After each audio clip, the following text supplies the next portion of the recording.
আসসালামু আলাইকুম ওয়া রাহমাতুল্লাহি ওয়া বারাকাতুহু। আউযু বিল্লাহি মিনাশ শাইতানির রাজীম।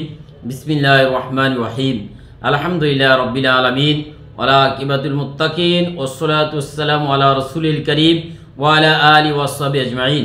মহান আল্লাহ পাক রব্বুল আলামিনের দরবারে লাখো শুকর যে মহান আল্লাহ পাক রব্বুল আলামিন আপনাদের মাঝে আরেকটি ভিডিও নিয়ে আসার তৌফিক দান করছেন। এই জন্য সে মহান রব্বুল আলামিনের দরবারে লাখো শুকর জানাই আলহামদুলিল্লাহ। আজকে কোন বিষয়ে আলোচনা করব আপনারা থাম্বনেল দেখে বুঝতে পারছেন। মস্তিষ্ক ও ফুসফুসের ভিতরে যেই সমস্ত জিন বসে থাকে ওই সমস্ত রোগীর ট্রিটমেন্ট কিভাবে করবেন, কোন তদবির করবেন, এই জন্য আপনি সর্বপ্রথম সংগ্রহ করতে হবে ভালো মানের অরিজিনাল কস্টাস অয়েল। এই কস্টাস অয়েল সংগ্রহ করে নেবেন। একটা কস্টাস অয়েল সংগ্রহ করার পরে তারপরে আপনি ইস্তেগফার পড়বেন 3 বার, দুরূদ শরীফ পড়বেন 3 বার।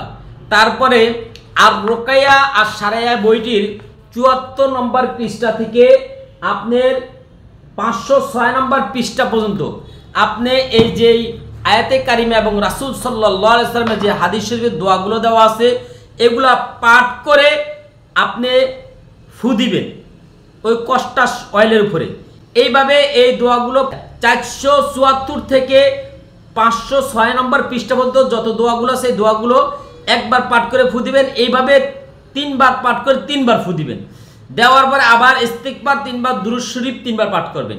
পাঠ করার পরে আপনার এই কস্টাস অয়েলটা ওষুধ হিসেবে তৈরি করা হয়ে গেল। তারপরে এই মস্তিষ্ক যে সমস্ত জিন শরীর থেকে যায় না, মস্তিষ্কের ভিতরে বসবাস করতেছে, ফুসফুসের ভিতরে বসবাস করতেছে, ওই সমস্ত জিনকে কোনোভাবে আপনি দূর করতে পারতেছেন না, তখন এই কস্টাস অয়েলটা আপনি প্রতিদিন রাত্রে বাম নাকে 1 ফোঁটা, ডাইন নাকে 1 ফোঁটা, এইভাবে প্রতিদিন রাত্রে একবার দিবেন, সকালে একবার দিবেন।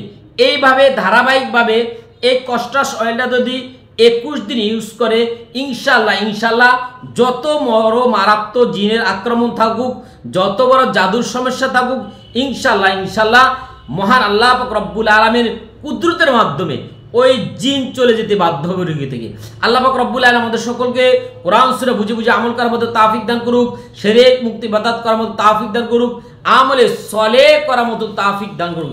কাল কিয়ামতের দিন যখন ছেলে তার বাবাকে চিনবে না, বাবা তার ছেলেকে চিনবে না, মা তার সন্তানকে চিনবে না, সন্তান তার মাকে চিনবে না, ওই কঠিন মুসিবতের দিন আল্লাহ পাক রব্বুল আলামিন আমাদের এই কোরআন সুন্নাহর আমলকে, আল্লাহ পাক রব্বুল আলামিন আমাদের এই কোরআন সুন্নাহ তদবিরের বই লেখাকে কেন্দ্র করে আল্লাহ পাক রব্বুল আলামিন আপনাদের আমাদের সকলকে নাজাতের ফয়সালা দান করে দেব। আসসালামু আলাইকুম ওয়া রাহমাতুল্লাহি ওয়া বারাকাতুহু।